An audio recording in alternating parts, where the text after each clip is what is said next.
Asunsyon, gising ka na. Nasaan ako? Nasaan ba? Eh, di nasa bahay. Dito rin naman ang bagsak mo eh. Ano ibig mo sabihin? Asunsyon, dati hindi ka ganyan. Ano ba nangyayari sa'yo?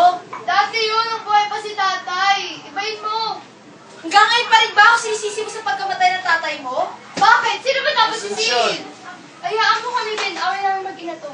Sa tingin mo ako may kasalanan? Oo, dahil kung di mo siya inaway nun, edi sana buhay pa siya. Kung hindi ko siya inaway, di sana wala ka ng nanay ngayon. Nanay? Kailan ka pa naging nanay para sa akin? Nasaan ka nung kailangan ko ng gabay? Nasaan ka nung kailangan ko ng mga tulong mo? Nasaan ka nung lungkot na lungkot ako? Nasaan? Ha? Anak, nandito lang ako. Nandito lang. Ba't di ka lumalapit sa akin? Kasi ikaw mismo ang lumalayo.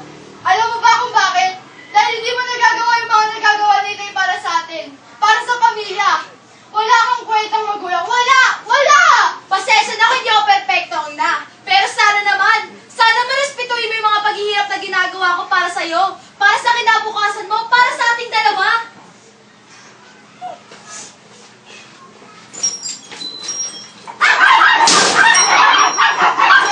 Pasensya na, Ben, ha? Aling Rosita, paano niyo po natitis sa Asunsyon? Kasi Ben, anak ko siya. Kahit ano pa pagkakamali ang gawin niya, hindi ko siya kayang pagtaksilan. Mahal ko siya eh. Gabi na. Baka hinarap ka na ng magulang mo. Oh, sige po, uwi na po ako. Sige, mag-iingat ka ha. Opo. Hindi, bigyan na natin si Sir Tito mo. Anong oras na? Wala pa. Ano ba yan? Maglinis ka. Ano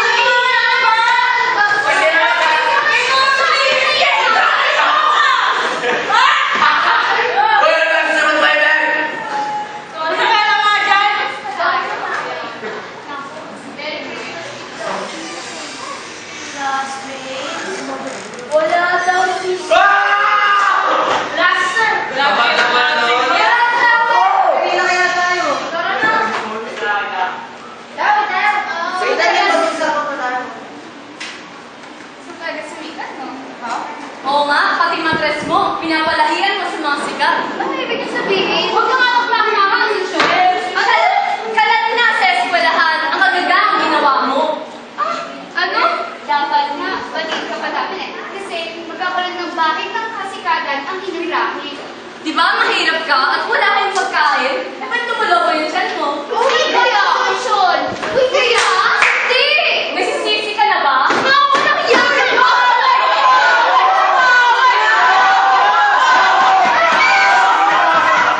Wala yan, Asunsyon! Hindi ako mayabok! Hindi ako papa! Pasalamat ka sa siya ng decibel! Hindi, kalbo ka na!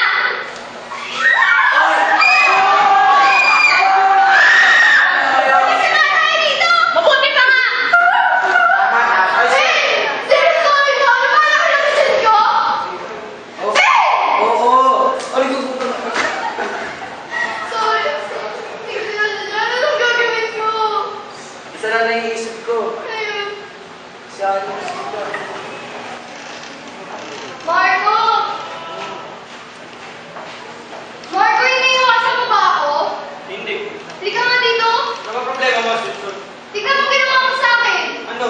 Binagis mo ako. Oy, Asunsyon, hindi lang ako may gusto niya, no? Gusto mo rin yan. Pero lasing ako doon. Yun na nga eh. Lasing tayo. Hindi ko kontrolado yung katawan ko. Marco, anong gagawin natin? Simple lang. Palabot. Sige, kung yun ang gusto mo. Ayoko, Asunsyon. Pero para sa kinabukasan ko, gawin mo. Kinabukasan mo. Oo. Ako lang naman ang may kinabukasan dito, ah. Patanggal kasi ang buhay ko. Nay? Ikaw bang tinawag mo akong nanay? Nay, Ano problema? hindi ko po alam kung paano ko sasabihin sa inyo eh. Sige lang, sabihin mo na. Nay, buntis po ako. Sinong ama? Si Marco po. Anong sinabi niya? Palaglag ko daw po.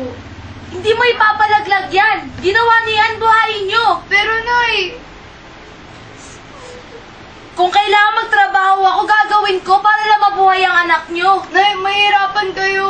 Kesa naman ikaw mahirapan. Nay, huwag na. Hindi, bubuhayin mo yan. Magalit si Marco. Eh ano naman kung magalit siya? Ba't ka ba nagkakaganyan? Dahil ayoko kitang magaya sa akin, anak. Ha? Ano? Gusto ba bang talagang malaman ng totoo? Oo naman.